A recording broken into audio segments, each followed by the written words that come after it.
important awards ceremony. I had no idea it was going to be this hot in this room, so I better keep it short, haven't I?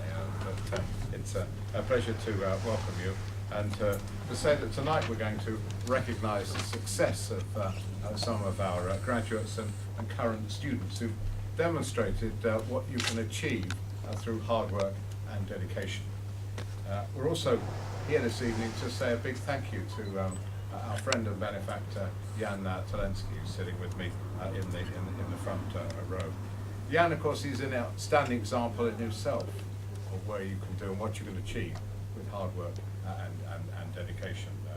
And I'm delighted that Jan is here just a few days before we actually recognise that achievement ourselves as a university, because I think I can reveal now exclusively to the company here that Jan has accepted an honorary Doctor of Business Administration, honorary DBA from the University of Bedfordshire, and at one of our ceremonies later in the week it'll be our chance to honour Jan, just as some people are being honoured this evening. So thank you for all that you have done for the university, Jan. Jan was born at the wrong time or in the wrong place. 1948 was not a good time to be in Czechoslovakia, was it? And to be brought up there, and because of the stand that he took, then he didn't have the opportunities in Czechoslovakia to pursue higher education in the way that people in this room have had. And I think any further education opportunities were completely blocked to you. And it says in my notes you had a choice of being either a miner or a bricklayer, but I thought you chose to be a locksmith. Somehow or another he unpicked the locks and got out of Czechoslovakia and came to this country. And one day you must hear from Jan himself the story of how he fetched up here, staying first of all in the churchyard in Dunstable, and working then on the assembly line at Vauxhall Motors here in Luton, saving enough money to buy a local delicatessen which you sold on in 3 years, invested that money in property development, if I recall, and then working in a sales role with a secretarial training institute which you bought in 1990. From those humble and potentially discouraging beginnings, Jan has built a global business with a turnover of over £100 million a year. Includes an environmentally friendly leisure resort in Poprad in Slovakia. Anybody wants to try out various therapies, and then apparently it's worked for Leeds United, so it might even work for you. And he is, of course, chief executive of the Luton-based IT training company, Skills Train, which I think is still the largest company of its type in this country, indeed in Europe. And so Jan is somebody who does recognise the life-transforming opportunities that education brings. He's been a generous benefactor to several educational institutions, including this university. And we have 2 computing laboratories, for example, which wouldn't be there but for the generosity of Jan, and with new equipment, and now tonight awards to high achieving students.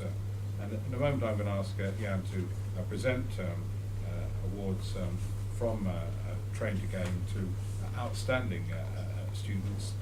A total of 20 University of Bedfordshire students and graduates will be receiving awards from Train2game this evening. The awards include the Graduate of the Year Award, which is worth £15,000. Yes, you did hear that right, £15,000.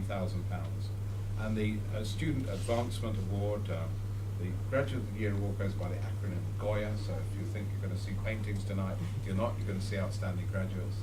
And if you think you're going to see stars tonight, well, you may see stars, but that stands for the Student Achievement Reward, and that's worth £5,000, alongside 16 other scholarships worth between £2,000 and £3,000 each. Now, I know at this time of year, many of those scholars have taken advantage of the vacation, and some of them are back in either the Czech Republic or Slovakia. But all of the people who've gained awards have shown outstanding academic excellence and achievement in the fields of computing and technology. And we're thrilled, Jan, that you're here with us this evening, that I believe you're prepared to say a few words of encouragement to our award winners, students and staff are here tonight. It's my job to say a very big thank you on your behalf to all that Jan has done for the university. Encouragement he gives me as the Vice Chancellor, the generous benefactions that he gives, and in particular his interest in students and his belief in what you can do with education, how you can change your life, how you can pull yourself up with your own bootstraps, how you can turn things around, and the importance of investing in your own abilities, both through hard work and through the investment of your time and trouble. So, Jan, thank you once again, and I invite you to say a few words.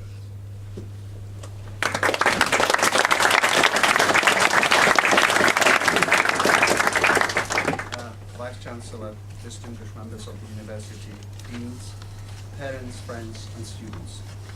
I'm very honoured that on behalf of Train2game, which is the brand giving you the awards tonight, I'm able to say a few words about our relationship, about the work we worked together, and about what we have achieved in the past few years. Train2game taught many thousand people over the past 2 years. When the idea came, nobody thought it would work. Now we are going to China, India, and all over the world.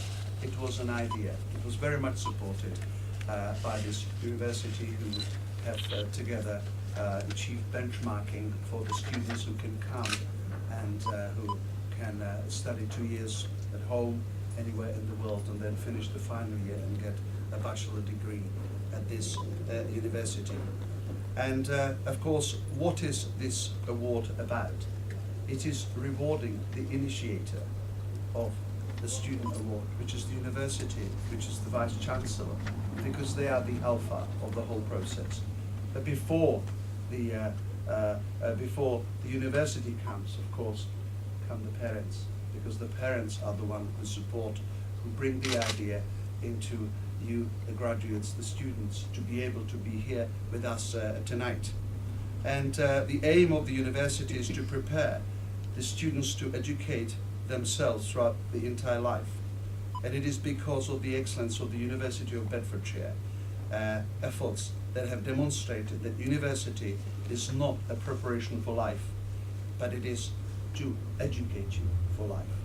So we wouldn't be here if this great university didn't educate you for life, because the idea is that they teach you to learn for the rest of the days in your existence. The famous person once said that education makes people easy to lead, but difficult to drive, easy to govern, but impossible to enslave. A person doesn't become educated because he's taught, but because he is given the desire to learn. And here in this institution, Les and his team created in you the desire to learn. And of course, the very best of you are here today. And that's what we are awarding. It's what the university has created for you, the desire to learn. And of course, today we have the parents, some of the parents are here, and of course the parents were the initiator of the whole idea. And it's known to be some of the parents pick up their troubles and send them to university. It's not always the truth, but sometimes that is the case. And it's also been known that the children despise their parents until they reach about 40 years of their age. And then they become just like their parents in order to preserve the system. So if you have had times where you have disliked your parents with their advice, I promise you, I mean, for instance, all my life I've been fighting not to be like my father, but unfortunately I have become very much like my father, because at the young age I didn't understand what he was all about. But as I grew up, I understood he actually was a very smart man.